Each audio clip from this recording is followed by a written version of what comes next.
Hi, my name is Annu Syren. I'm a sound designer here at Colossal Order, and today we talk about sound and music.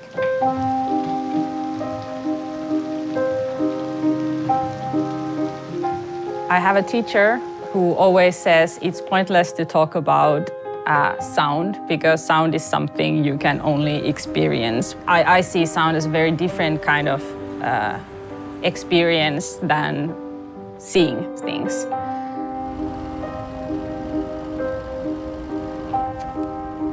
In City Skylines II, we have expanded many of the audio options to give the players more control over what kind of sounds they want to hear and at which volume level. And we have also tried to expand what exactly is heard in your city. The city ambience consists of 3 layers depending on your camera height. Then on top of that, we have built different kind of ambient sounds based on your camera locations, such as if you're above a forest or a busy highway, or if you are having rain and how intense that rain is.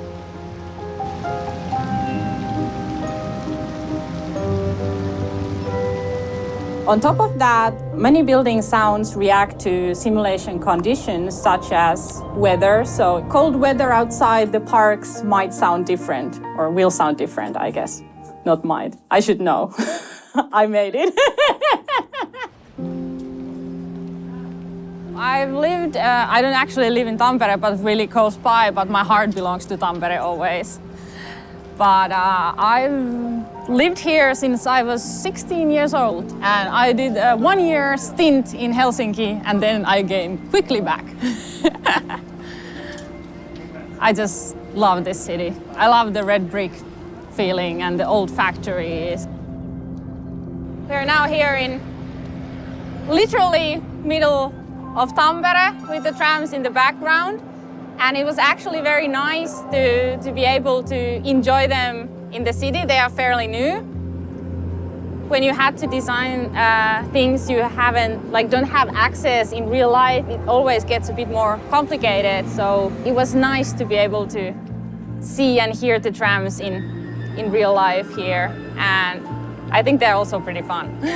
I love the little bell. Like buses don't have that.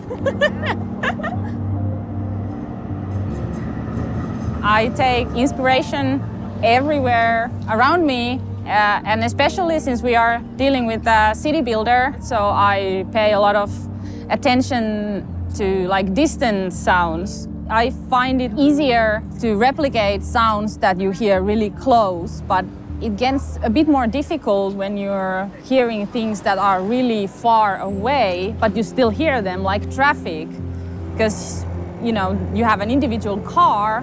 But when you are standing on a field and look at a highway from a distance, it sounds very different. So that's something I was really inspired by. So I actually took a lot of walks near roads and just listened to how the cars sounded from a distance rather than from really close by. And it's very interesting because you need to be able to recognize them as the same source, but it sounds different.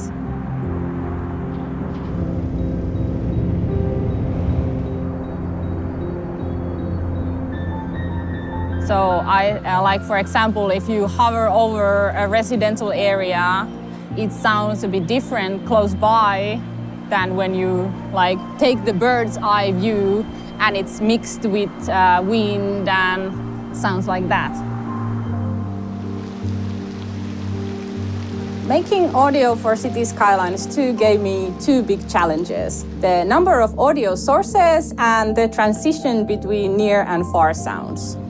The game recognizes the distance and number of audio sources. When a certain threshold is met, the simulation groups all the individual audio sources together and creates a group audio, which is then played instead of the individual audio sources.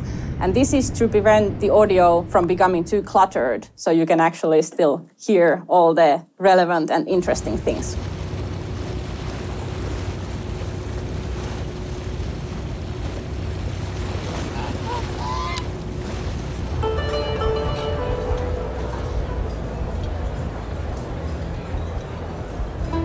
that's something that has always interested me in game sounds, is the transition between two locations. So if you are going from indoors to outdoors, how does it sound? How does it make you feel? Like you immediately get a different emotion when you switch locations. So I just had to do that, but in a much, much larger scale.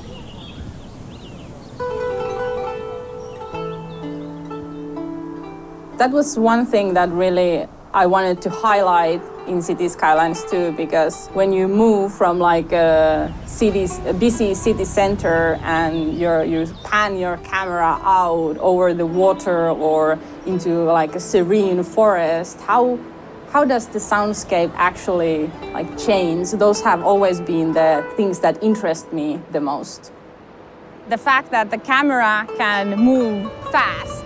Player can move the camera from one position from like a busy city center into like a quiet forest in a really short time. So how do you make it like so that the sound keeps up and sounds correct?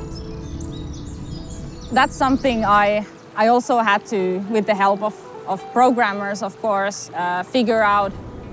There are so many variables and moving parts, so I really had to pay attention that whatever player is focusing to listen on is always like elevated and clear. Personally, for me, the biggest like, oh wow moment was when we implemented the thunder, like the lightning strike sounds.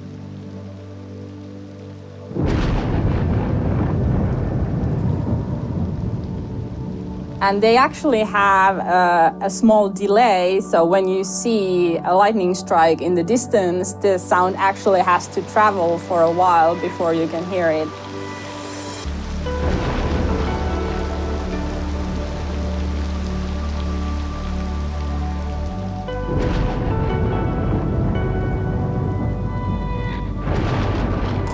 Even though I've like done sound things and implemented sounds before, I don't know why, but it just felt like, wow, that is so cool.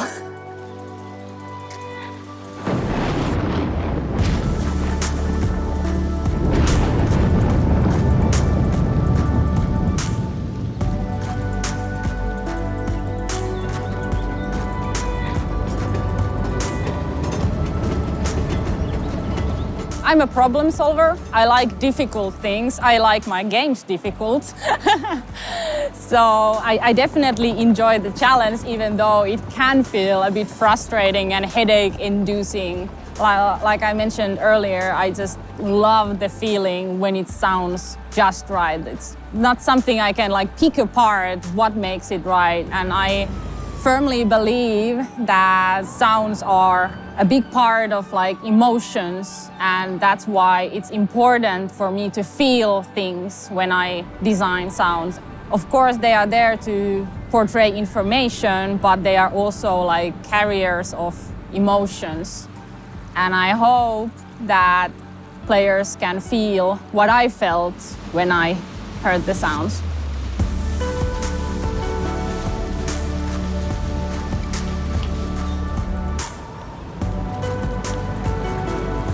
I really hope that I have managed to uphold the good standards that gamers are keeping everywhere, because I have tremendous respect for players in general. I just don't understand how you do it. Me neither at times. Thank you so much for watching. Next week we are talking about photo mode and cinematic camera. Bye!